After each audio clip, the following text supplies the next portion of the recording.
નમસ્કાર, આપ જોઈ રહ્યા છો સીએનસીસી ગુજરાત। લોકો ડોક્ટર અને હોસ્પિટલ પાસે સારવાર અર્થે જતા હોય છે કે દર્દીને સારવાર મળે અને દર્દી સારું થઈને હરી ફરી શકે, પરંતુ સમી તાલુકાના રાપુર ગામના એક ગરીબ ખેડૂત પરિવારના વ્યક્તિ જે પોતાનું ગુજરાન ખેતી કરીને ચલાવે છે, તે વ્યક્તિ પાસે આર્થિક સ્થિતિ શું હશે તે વિચારી શકીએ છીએ, પરંતુ આ ડોક્ટર કદાચ આ સ્થિતિ સમજી કે વિચારી શક્યા ન હોય તેવું લાગે છે। વાઇબ્રન્ટ હોસ્પિટલ જે મહેસાણા સ્થિત આવેલી છે, જેમાં વિષ્ણુભાઈ રાવલ નામના દર્દીને દાખલ કરવામાં આવ્યા હતા।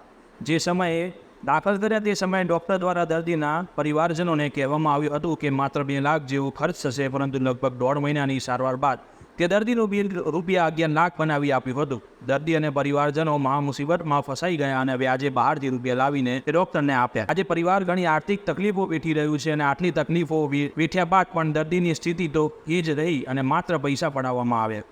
દર્દી સારું થયું નહીં અને હાલ રાધનપુરની સદારામ હોસ્પિટલ ખાતે સારવાર ચાલી રહી છે, પરંતુ એક ગરીબ ખેડૂત પરિવારથી આટલી મોટી રકમ પડાવી એ વ્યાજબી ન હતી। શરૂઆતમાં ચક્કર આવવા અને માત્ર તો વીરભાનભાઈ, તમે વિષ્ણુભાઈ રાવલ છે એ દર્દીને તમે વાઇબ્રન્ટ હોસ્પિટલમાં લઈ ગયા, તો એ દર્દીને શું તકલીફ હતી અને દાખલ કર્યા બાદ દર્દીની શું સ્થિતિ થઈ તે તમામ પ્રકારની માહિતી આપો। જે દિવસે અમે ઘરેથી ભાઈને લઈને નીકળ્યા, વાઇબ્રન્ટ હોસ્પિટલમાં દાખલ કર્યા, એટલે આ ભાઈને ડૉક્ટરે રિપોર્ટ કર્યો એટલે કીધું કે ભાઈને હેમરેજની તકલીફ છે। રિપોર્ટમાં અમને માહિતી મળતી નથી। ડૉક્ટરે કીધું એમાં અમે સલામત રહ્યા। ડૉક્ટરે મને એવું કીધું કે હેમરેજની તકલીફ છે, માથાનું ઓપરેશન કરવું પડશે, હેમરેજની ઓપરેશન કરવું પડશે।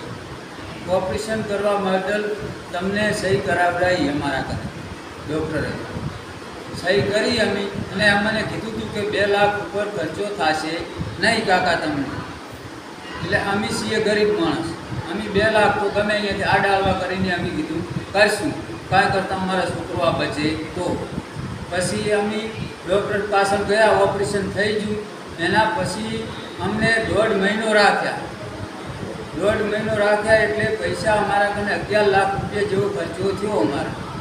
આડા હળવા અમે વ્યાજવા લાવ્યા, 3% પૈસા લાવી અને ડૉક્ટરની ફી ભરી છે। અને હાલ એ દર્દી શું સ્થિતિમાં છે? દર્દી તેમનું તેમ છે, જોખમ પૂર્ણમાં જ છે। ઓપરેશન એક જ કરેલું, બીજી બધી રિકવરી કશું આવેલી નથી। એ દવાખાનામાં ત્યાંથી અમને ડૉક્ટરે રજા જ આપી કે હવે તમે ઘરે લઈ જાઓ અને ઘરે સારવાર કરો। 11 લાખ રૂપિયા અમારા ઘરથી લઈ લીધા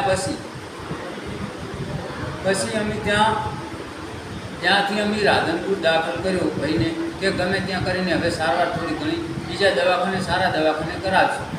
તો હાલ રાધનપુર શું સ્થિતિ છે? રાધનપુર દર્દીની થોડી ઘણી સ્થિતિ સારી છે, ત્યાં કરતાં સારી પરિસ્થિતિ છે। શરૂઆતમાં ચક્કર આવવા અને માત્ર બેભાનની અવસ્થામાં દર્દીને હોસ્પિટલ લઈને જવામાં આવ્યા હતા, પરંતુ જેમ જેમ સમય વીતતો ગયો તેમ તેમ દર્દીની હાલત સુધરવાની જગ્યાએ વધુ ખરાબ થવા માંડી હતી। તારીખ 29/7/2024 દર્દીને દાખલ કરવામાં આવે છે અને તારીખ 4/9/2024 દર્દીને રજા આપવામાં આવે છે।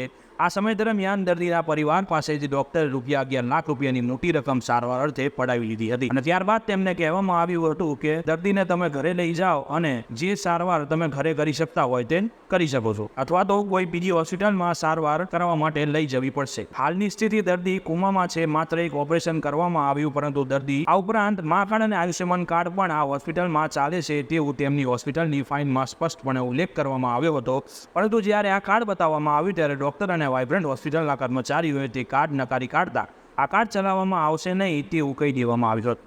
એક સામાન્ય ગરીબ ખેડૂત પરિવાર આટલી મોટી રકમની ચૂકવણી કેવી રીતે કરશે તે તો ખબર નહીં। આશા રાખીએ છીએ કે આગળ આવી કોઈ ઘટના કોઈ બીજા દર્દી સાથે ન બને અને હોસ્પિટલને ભાન અને સજાગતા આવે કે માનવતા પણ દાખવવી જોઈએ। Bureau chief, CNCC Gujarat, Patan.